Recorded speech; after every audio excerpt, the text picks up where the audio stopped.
कैसे हुई थी पृथ्वी पर जीवन की शुरुआत? विज्ञान और धर्म क्यों देते हैं अपनी अलग अलग राय? किसकी बात में है ज्यादा दम? धर्म और विज्ञान के बीच हमेशा से ही एक वैचारिक युद्ध चलता आया है। विज्ञान धर्म के सूत्रों को एक सिरे से नकार देता है, तो वहीं धर्म का कहना है कि विज्ञान की उत्पत्ति पुराणों और वेदों से ही हुई है और साइंस भी एक प्रकार का धर्म ही है। पर इस संसार की रचना कैसे हुई और कैसे इस धरती पर मनुष्य आए, ये एक लंबे शोध का विषय है और इस बारे में विज्ञान और धर्म की हमेशा से ही एक अलग राय रही है। आज की इस वीडियो में हम जानेंगे कि साइंस और रिलीजन के अनुसार संसार की उत्पत्ति कैसे हुई है और कौन सी बात ज्यादा सच नजर आती है। पौराणिक ग्रंथों और हिंदू धर्म की मान्यताओं के अनुसार इस संसार की रचना ब्रह्मा जी द्वारा की गई है। इस दुनिया में जितने भी चीजें और पदार्थ मौजूद हैं, वो सब कुछ ब्रह्मा जी ने ही बनाए हैं। वेदों के अनुसार ब्रह्मा जी की उम्र 100 साल की है और उनके जन्म के समय से ही पृथ्वी पर जीवन की उत्पत्ति हो गई थी और 100 वर्ष के बाद पृथ्वी का अंत हो जाएगा। लेकिन यहाँ पर हम धरती के 100 सालों की नहीं बल्कि देवलोक के 100 सालों की बात कर रहे हैं और देवलोक में एक साल 3.1 बिलियन सालों के बराबर होता है। इसलिए यहाँ से पृथ्वी 155 बिलियन साल पुरानी मानी जाती है, क्योंकि फिलहाल ब्रह्मा जी 91 वर्ष में चल रहे हैं। वहीं इस्लाम धर्म में भी कुछ ऐसा ही कहा गया है, यानी उनके अनुसार इस पूरी धरती को अल्लाह ने बनाया है। यहाँ पर धर्म भले ही अलग अलग हो सकते हैं, लेकिन दोनों में एक जैसी ही बात कही गई है। लेकिन विज्ञान की माने तो एक विशाल विस्फोट से पृथ्वी का निर्माण हुआ था। ये घटना आज से 4.5 अरब साल पहले घटी थी। धरती के निर्माण के बाद लाखों वर्षों तक ये केवल एक आग का गोला था। समय के साथ साथ इस पर मीटियोर्स की बरसात हुई, जिसने पृथ्वी के अंदर मिनरल्स और मिट्टी भरी और बाद में बर्फ के उल्कापिंड गिरने से पृथ्वी पर पानी आया। इस तरह से कई करोड़ों सालों में पृथ्वी का निर्माण हुआ। धीरे धीरे मिट्टी में तरह तरह के पेड़ पौधे उगने शुरू हो गए, लेकिन विज्ञान इन सब बातों को बिल्कुल नहीं मानता। वहीं बात करें धरती पर मनुष्य जीवन की शुरुआत की, तो इस बारे में भी विज्ञान और धर्म के विचार बिल्कुल मेल नहीं खाते हैं। हिंदू धर्म के अनुसार पृथ्वी पर पहले मनुष्य का नाम स्वयंभुव मनु था, जिसे मनु के नाम से भी जाना जाता है। इस मनु के नाम से ही इंसान को मानव और मैन कहा गया है और मनु के साथ शतरूपा नाम की महिला ने पृथ्वी पर जन्म लिया था। हालांकि इन दोनों की उत्पत्ति गर्भ से नहीं हुई थी, बल्कि ब्रह्मा जी ने पृथ्वी पर संसार की शुरुआत करने के लिए इन्हें धरती पर भेजा था। इस्लाम धर्म और ईसाई धर्म में भी ऐसे ही कुछ देखने को मिलता है। इस्लाम धर्म के अनुसार हजरत आदम अल्लाह इस्लाम धरती पर पैर रखने वाले पहले पुरुष थे।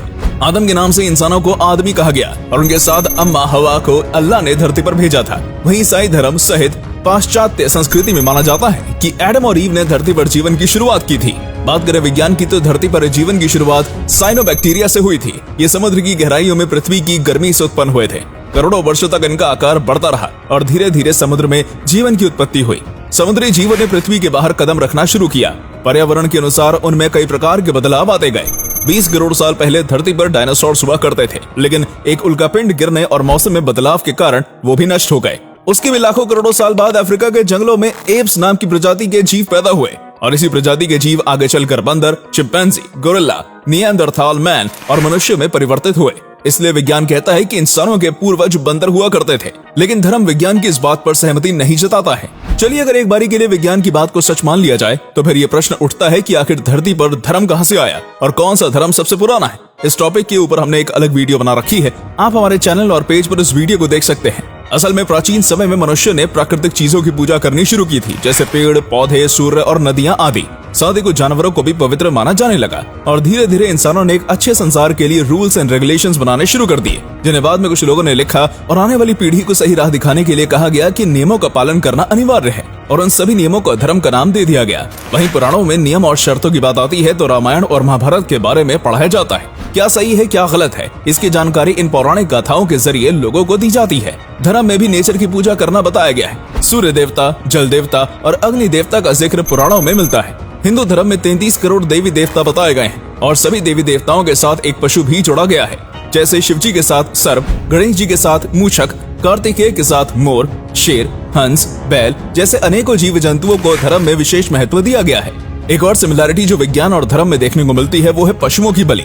आप सोच रहे होंगे कि भला साइंस में कब से जानवरों की बलि दी जाने लगी, तो आपको बता दें कि दुनिया भर के रिसर्च सेंटर्स और लेबोरेटरीज में रोजाना कई तरह के एक्सपेरिमेंट्स के लिए जानवरों का ही इस्तेमाल किया जाता है और इनमें बंदर, सुअर, चूहे, कीड़े मकोड़ों से लेकर पक्षियों तक सभी प्रकार के जीव जंतु शामिल होते हैं। न जाने ऐसे कितने ही जानवर साइंस लेबोरेटरीज में रोजाना मारे जाते हैं। वहीं धर्म में देवी देवताओं को खुश करने के लिए बलि देने की प्रथा सालों से चलती आ रही है। दुनिया के सभी कोनों में, धर्म में और सभ्यताओं में किसी न किसी रूप में जानवरों की बलि देने का जिक्र देखने को मिल ही जाता है।